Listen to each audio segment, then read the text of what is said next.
લક્ષ્ય ન્યૂઝ, એક નજર, એક લક્ષ્ય. ધારી તાલુકાના ચલાડા વિસ્તારના ગ્રામ્ય વિસ્તારમાં ઘણા સમયથી થતી કેબલ ચોરીના ચોરને જરા ગામના ગ્રામજનોએ રંગે હાથ ઝડપી લીધો. ચલાડાના ગ્રામ્ય વિસ્તારમાં સીમમાં ખેડૂતોની અસંખ્ય કેબલ ચોરીથી ખેડૂતો ત્રાહિમામ પોકારી ગયા છે. ત્યારે જર ગામમાં પણ થોડા સમયથી કેબલ ચોરીના બનાવો વધી ગયા છે.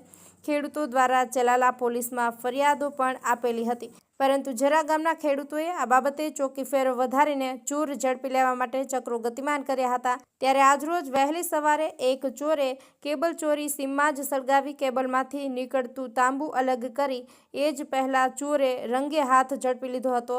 ઘણી ચોરીની કબૂલાત ગ્રામજનો પાસે કબૂલી હતી. ત્યારબાદ ગ્રામજનોએ આ ચોરને પોલીસને સોંપ્યો હતો. હવે જોવાનું એ રહ્યું કે પોલીસ ચોર પાસેથી કેટલી ચોરીની કબૂલાત કરાવે છે કે ફોર્માલિટી કરીને છોડી મૂકે છે. ટીનુભાઈ લલિયા, અમરેલી.